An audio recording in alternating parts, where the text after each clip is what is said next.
5-6 साल पहले एक कैबिनेट ऑर्डर के तहत रहबरी जंगलात और रहबरी खेल जो यहाँ पर एक स्कीम लॉन्च की गवर्नमेंट ने, वहाँ उसकी रूह से उनमें रहबरी जंगलात जो लोग थे उन्होंने उनको तैनात किया।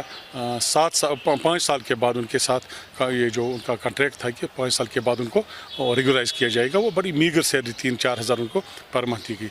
इसी तरह रहबरी खेल जो हमारे लोग हैं उनको फ़िज़िकल एजुकेशन में तैनात किया गया बहसीत रहबरी खेल सपोर्ट्स टीचर्स, और उनको भी ये कहा गया है कि बल्कि एग्रीमेंट बाज़ाब्ता जो उनके जो ऑर्डर्स हैं उनमें वो जो सारी मॉडलिटीज़ हैं वो लिखी हैं कि 7 साल के बाद उनकी सर्विस को रेगुलराइज किया जाएगा। उनके भी वो 3,000 तनख्वाह और 4,000 तनख्वाह पर। अब रहबरी जंगलात का जो है कि उनको अगस्त में जो फर्स्ट बैच है उनको रेगुलर होना है और एज़ पर नॉर्म्स, और इसी तरह से 1 साल के बाद रहबरी खेल का भी है। तो हम पिछले 3 साल से सरकार से ये डिमांड करते आए हैं।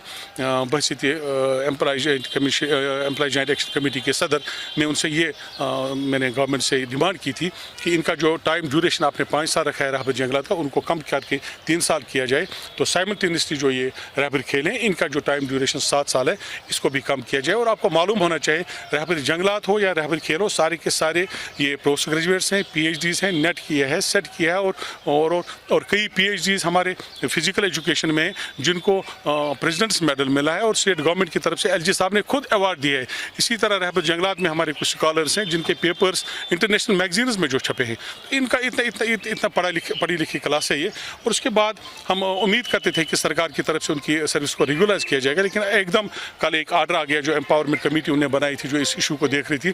हम उम्मीद कर रहे थे कि वो एम्पावरमेंट कमेटी जो है वो रिकमेंड करेगी इनकी सर्विस रेगुलराइजेशन इमीडिएटली, लेकिन अलमिया यह है कि उनकी तरफ से ये आया कि नहीं जी, इनके जो पोस्ट जो है वैकेंट हैं उनको डिफ्रीज करके सर्विस सिलेक्शन बोर्ड को रेफर किए जाएँ, और वहाँ पर जो अगर ये अप्लाई करना चाहते हैं तो इनको एज रिलैक्सेशन मिलनी चाहिए।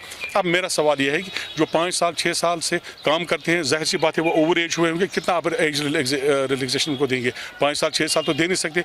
दूसरा ये कि जो कल आपकी यूनिवर्सिटी से निकले हैं और कॉलेज से निकले हैं, आप इनको कह रहे हैं कि उनके साथ बैठकर कॉम्पिटिटिव एग्जाम में बैठें, तो क्या ये पॉसिबल है कि 6 साल 7 साल जो लोगों ने तालीम अपनी मुकम्मल की वो आज के इस नौजवान के साथ बैठकर वो कंपटीशन में बैठकर कम्पीट कर पाएंगे? तो ये सरासर नाइंसाफ़ी है। उम्मीद तो ये थी कि इनके साथ इंसाफ हो, और ऊपर से ये आ गया कि इनके पीठ में छुरा घोंपा गया सरकार की तरफ से। ये इंतहाई ज़ालिमाना आर्डर है, और हमने अब ये फैसला कर लिया है कि एम्प्लॉय जॉइंट एक्शन कमेटी इनके ताउन में आई है। अपने बच्चे हैं और जम्मू कश्मीर के जितने भी नौजवान हैं सारे के सारे जो हैं वो आज आपने देखा यहाँ भी प्रोटेस्ट था, जम्मू में भी प्रोटेस्ट था, और हमने कहा है कि जमहूरी तकाज़ुन को मद्देनज़र रखते हुए जमहूरी अंदाज में जो कुछ हमसे मुमकिन हो हम करेंगे। सुप्रीम कोर्ट जाना पड़े, हाई कोर्ट जाना पड़े, हम जाएंगे, सुप्रीम कोर्ट भी जाएंगे, और हमने फैसला किया है उसको हम जंतर मंतर तक जाएंगे, वहाँ पर प्रोटेस्ट पर बैठेंगे, भूख हड़ताल पर बैठेंगे, और सरकार को हम मजबूर करेंगे। ये आर्बिट्ररी जो ये आर्डर है इसको वापस लेने के लिए मजबूर करेंगे। मैं कह रही ये इंसाफ के तकाजे बमाल हुए हैं।